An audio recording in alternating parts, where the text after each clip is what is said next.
گیا تھا۔ سن 38 کے دور کے طلوع اسلام کو دیکھیے، پورا دور اسی نظام سے بھرا پڑا ہے کہ اسلام مذہب نہیں دین ہے، اتنی بات ہی وہاں سمجھانی تھی، اور وہ مخالفت کرتے تھے۔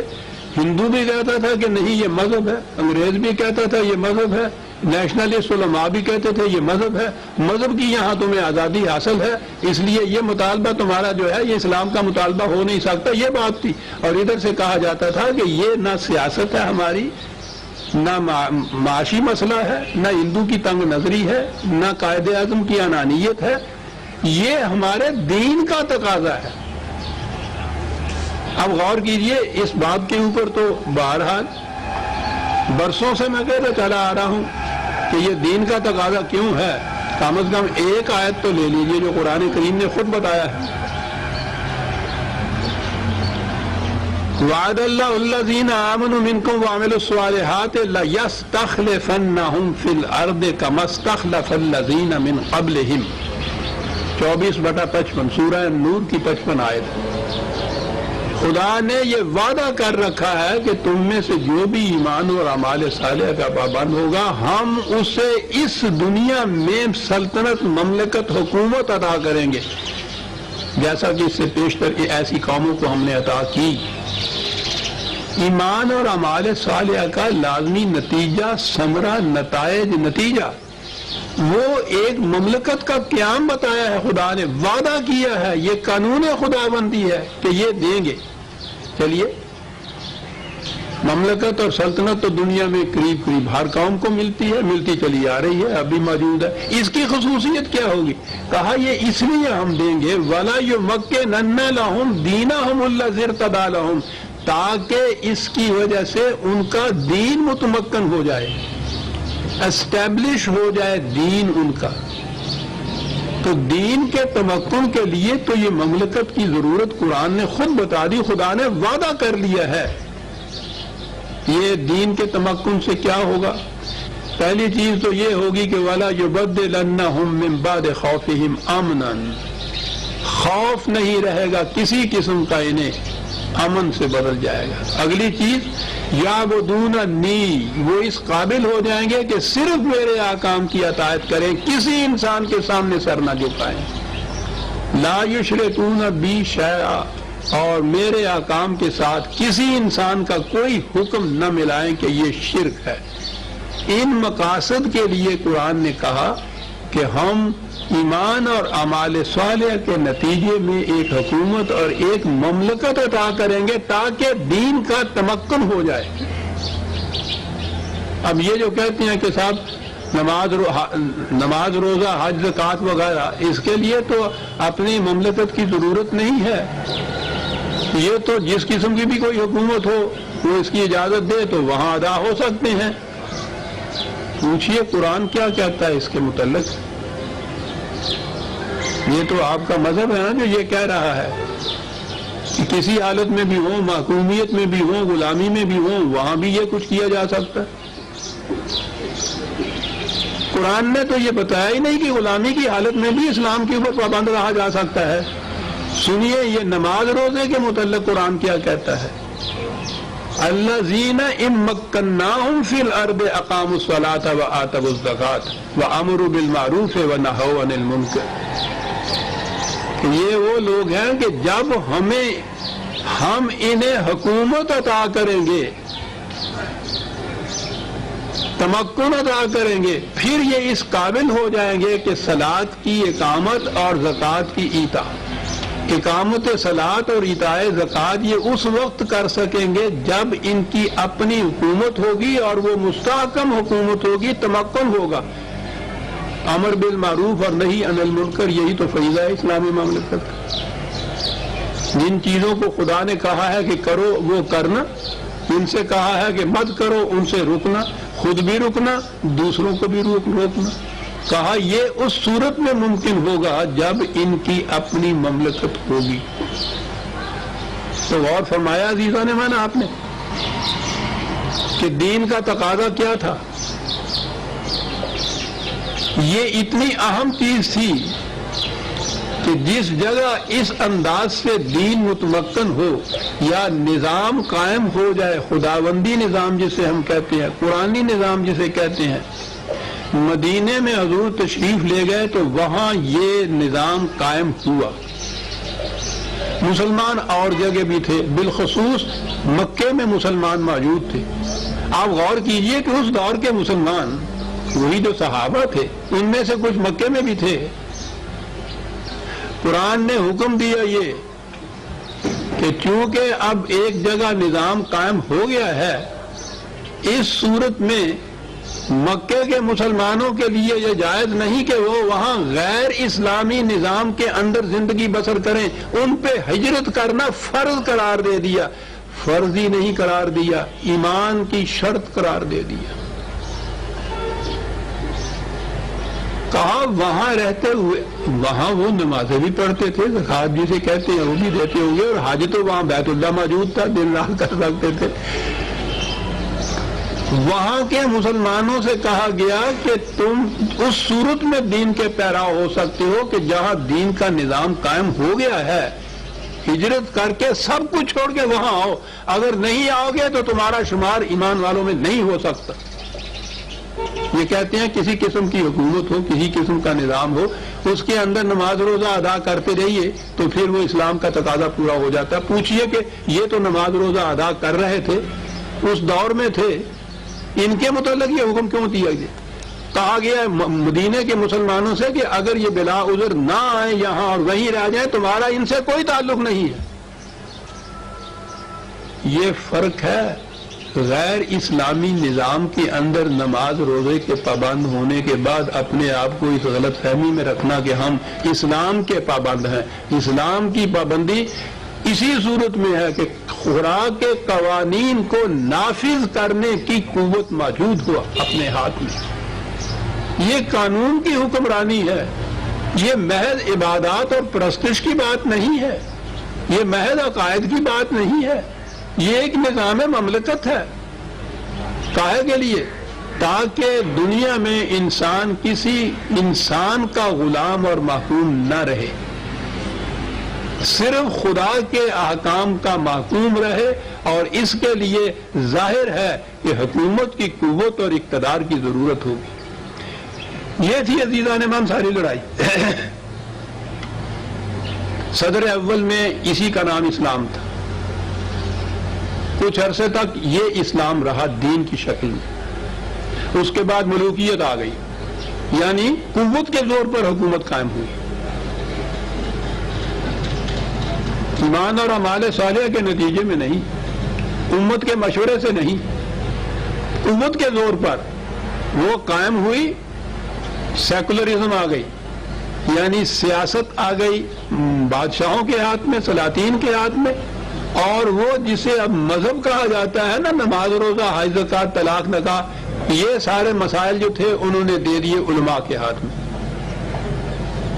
یہ ڈوئلزم، یہ سنویت جو تھی اس دور میں یہ آئی، مذہب الگ ہو گیا، اسلام، مملکت اور سلطنت الگ ہو گئی، اور یہ چیز 1000 برس سے چلی آ رہی تھی۔ ساری دنیا میں یہی انداز تھا اسلام کا اور مسلمانوں کا، اور یہ دین نہیں تھا۔ ہماری خوش بختی تھی کہ ہمارے دور میں ایک ایسا مرد بصیرت والا پیدا ہوا کہ جس نے قرآن کریم کے مطالعہ سے یہ نقطہ اخذ کیا کہ یہ اسلام نہیں ہے جو رائج چلا آ رہا ہے 1000 برس سے۔ اسلام وہ ہوگا جو اپنی آزاد مملکت میں قرآن کی حکمرانی سے قائم کیا جائے گا۔ علامہ اقبال نے ان کے ذہن میں پیغام میں تو یہ بات پہلے سے چلی آ رہی تھی، لیکن آخر الامر انہوں نے 1930 میں الہ آباد کے مقام پر مسلم لیگ کے صدر کی حیثیت، مسلم لیگ کے سالانہ اجلاس کی صدر کی حیثیت سے اپنا خطبہ پیش کیا۔ عزیزان من، ہمارے اسلامی لٹریچر میں علامہ کے اس خطبے کو بڑی اہمیت حاصل، انہوں نے بڑی صراحت سے، دلائل سے، اسناد سے اس میں یہ بتایا ہے کہ اسلام مذہب نہیں، اسلام ایک الدین ہے، اور اپنی مملکت سے علاوہ اگر غیر حکومت کے اندر ہے تو اسلام پہ عمل درآمد نہیں ہو سکتا۔ انہوں نے اس کے اندر کہا کہ حقیقت یہ ہے کہ اسلام خدا اور بندے کے درمیان ایک روحانی واسطے کا نام نہیں، یہ ایک نظام حکومت ہے جس کی حیث ترکیبی میں یہ صلاحیت رکھی گئی ہے کہ وہ ہر عمل خیر کو اپنے اندر جذب کر لے۔ اس نظام کا تعین اس وقت ہو چکا تھا جب کسی روسو کے دماغ میں بھی ایسے نظام کا خیال تک نہیں آیا تھا۔ اور اس کے بعد انہوں نے یہ کہا کہ ہندوستان دنیا بھر میں بہت بڑا اسلامی ملک ہے، اس ملک میں اسلام بحیثیت ایک تمدنی قوت کی اسی صورت میں زندہ رہ سکتا ہے کہ اسے ایک مخصوص علاقے میں مرکوز کر دیا جائے۔ کہا کہ تنہا ایک ملک میں، اس زمانے میں مسلمانوں کی تعداد ہندوستان میں 7 کروڑ تھی 1930 میں، کہا کہ تنہا ایک ملک میں 7 کروڑ فرزندان توحید کی جماعت کوئی معمولی چیز نہیں۔ تمام مسلم ایشیا کے ممالک مجموعی طور پر بھی اسلام کے لیے اتنی گراں بہا متاع نہیں جتنی اکیلے ہندوستان کی ملت اسلامیہ۔ اس لیے ہمیں ہندوستان کے مسئلہ کو صرف اس نقطۂ نگاہ سے نہیں دیکھنا چاہیے کہ ہندوستان میں اسلام کا کیا حشر ہوگا، بلکہ ہم اپنی اہمیت کو محسوس کرتے ہوئے اس نقطۂ خیال سے بھی کہ ہماری موت اور حیات کا عالم اسلام پر کیا اثر پڑے گا۔ اور اس کے بعد انہوں نے آخر میں پھر یہ کہا تھا کہ میری آرزو یہ ہے، 1930 میں عزیزان من پہلی اینٹ رکھی گئی پاکستان کی، کہ میری آرزو یہ ہے کہ پنجاب صوبہ سرحد سندھ بلوچستان کو ملا کر ایک واحد ریاست قائم کی جائے۔ مجھے تو یہ نظر آتا ہے کہ شمال مغربی ہندوستان میں ایک متحدہ اسلامی ریاست کا قیام کم از کم اس علاقے کے مسلمانوں کے مقدر میں لکھا جا چکا ہے۔ 1930 میں یہ شخص کہہ رہا ہے۔ پرانی بصیرت اس قسم کی دور نگہی عطا کر دیتی ہے۔ یہاں کے مسلمانوں کے مقدر میں لکھا جا چکا ہے۔ اب سوال یہ ہوا کہ یہ کاہے کے لیے حاصل کی جائے گی مملکت؟ یہ اصل چیز ہے۔ میں نے کہا ہے نا کہ مملکت ہے کہ مسلمانوں کے پاس چلی آ رہی تھی، آج بھی ہے ساری دنیا میں، یہاں بھی مملکت ہے مسلمانوں کی۔ یہ کاہے کے لیے اس قسم کی مملکت کی ضرورت ہے اور کیوں ہم مطالبہ کر رہے ہیں اس قسم کے خطہ زمین کا؟ کہا کہ اس سے اسلام کو، یہ ہے اہم چیز عزیزان من، اس سے اسلام کو اس امر کا موقع ملے گا کہ وہ ان اثرات سے آزاد ہو کر جو عربی ملوکیت کی وجہ سے اب تک اس پر قائم ہے، اس جمود کو توڑ ڈالے جو اس کی تہذیب و تمدن، شریعت اور تعلیم پر صدیوں سے طاری ہے۔ اس سے نہ صرف ان کی صحیح معنوں میں تجدید ہو سکے گی بلکہ وہ زمانہ حال کی روح سے بھی قریب تر ہو جائیں گے۔ کیا کہا؟ مقصد کیا ہے اس مملکت کے قیام کا؟ کہ یہاں وہ اسلام قائم کیا جائے جو ان نقوش کو، اس ٹھپے کو دھو ڈالے جو عربی ملوکیت نے اس کے اوپر لگا رکھے ہوئے ہیں۔ ہمارا مروجہ اسلام عزیزان من جو 1000 برس سے چلا آ رہا ہے، عباسیوں کے زمانے کا پیدا کردہ ہے، خالص ملوکیت کے دور کا، سرمایہ داری کے دور کا، مذہبی پیشوائیت کے دور پر، ان تینوں کے مجموعے کا نام ہے اسلام جو چلا آ رہا ہے۔ انہوں نے کہا کہ اس مملکت کی ضرورت یہ ہے کہ یہاں وہ اسلام قائم کیا جائے جو ان نقوش کو دھو ڈالے جو عربی ملوکیت کے زمانے سے اس پر لگے ہوئے چلے آ رہے ہیں۔ تینوں ہی تو چیزیں تھیں جنہوں نے اصلی دین کو اپنے نیچے دبا کے اور ایک مصنوعی قسم کا اسلام جو تھا اس کو فروغ دیا تھا۔ وہ جو اقبال نے، وہ تو ساری عمر اس کے خلاف ایک مسلسل جہاد کرتے رہے۔ وہ کہتے ہیں مسلمان کو کہ باقی نہ رہی تیری وہ آئینہ ضمیری، اے کشتہ سلطانیوں ملائیوں پیری، کشتہ ہے۔ انہوں نے کہا کہ ان کی غلامی سے آزادی دلانے کا نام ہے مطالبہ پاکستان۔ صرف انگریز کو نکال دینا نہیں، نکالنا تو ضروری ہوگا، جب تک وہ نکلے نہ نہیں اپنی حکومت کیسے قائم ہوگی. لیکن بات اگلی ہے کہ یہ حکومت قائم کس لیے کی جائے گی؟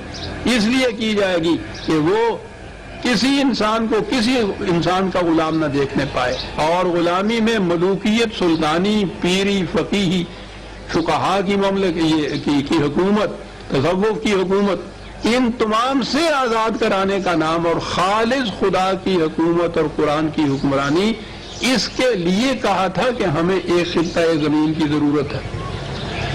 اقبال نے تو یہ کہا. اس کے بعد انہوں نے خاص طور پر اس پہ زور دیا کہ یہ چیز جو تمہیں مذہب کو چھڑا کر دین کی طرف نہیں آنے دیتی، یہ مذہبی پیشوائیت ہے، یہ پریسٹہڈ ہے، یہ تھیوکریسی ہے. چنانچہ انہوں نے 30 میں وہ خطبہ دیا تھا. 1932 میں لاہور میں ایک اسلامک کانفرنس ہوئی تھی. اس کے صدر کی حیثیت سے انہوں نے اپنے خطبہ صدارت میں کہا تھا، قوم سے کہا تھا کہ تمہارے دین کی یہ عظیم الشان بلند فطری ملاؤں اور فقیہوں کے فرسودہ اوہام میں جکڑی ہوئی ہے اور آزادی چاہتی ہے. غور فرما رہے ہیں آپ؟ روحانی اعتبار سے ہم حالات اور جذبات کے ایک قید خانے میں محبوس ہیں جو صدیوں کی مدت میں ہم نے اپنے گرد خود تعمیر کر لیا ہے. اور کہا کہ ہم بوڑھوں کے لیے شرم کا مقام ہے کہ ہم نوجوانوں کو ان اقتصادی، سیاسی بلکہ مذہبی بحرانوں کا مقابلہ کرنے کے قابل نہ بنا سکے جو زمانہ حاضر میں آنے والے ہیں. ضرورت اس امر کی ہے کہ ساری قوم کی موجودہ ذہنیت کو یکسر تبدیل کر دیا جائے تاکہ وہ پھر نئی آرزوؤں، نئی تمناؤں اور نئے نصب العین کی عموم کو محسوس کرنے لگ جائے. اور فرمایا یہ مطالبہ کیوں کیا گیا تھا؟ ہم نے پاکستان کیوں مانگا تھا؟ آزاد مملکت سے مقصد کیا تھا؟ عزیزان ایمان ایک لفظ ہے نظریہ پاکستان. تو جس طرح ہمارے ہاں باقی الفاظ جو راج آتے ہیں ان کا مفہوم اور معنی متعین ہی نہیں کسی کے ذہن میں ہوتے، اسی طرح سے چلا آ رہا ہے نظریہ پاکستان. کسی سے پوچھ کے دیکھیے کہ صاحب یہ ہوتا کیا؟ کہہ لیں ہوتا ہے نظریہ، اور کیا ہوتا ہے؟ اور کہو تو کہنے لگے لو جی اس کو ابھی تک یہ بھی پتہ نہیں ہے کہ نظریہ پاکستان کیا ہے. یعنی یہ نہیں کہتا کہ مجھے بھی پتہ نہیں ہے کیا ہے نظریہ پاکستان. دنیا کی ہر مملکت مقصود بالذات ہوتی، مملکت قائم ہو جائے مقصد حاصل ہو. قرآن کی روح سے مملکت مقصود بالذات نہیں ہوتی، ایک بلند مقصد کے حاصل کرنے کا ذریعہ ہوتی ہے. وہ بلند مقصد ہے جسے نظریہ کہتے ہیں، اور وہ بلند مقصد ہے خالص خدا کی حکمرانی، اور یہ ہے نظریہ پاکستان.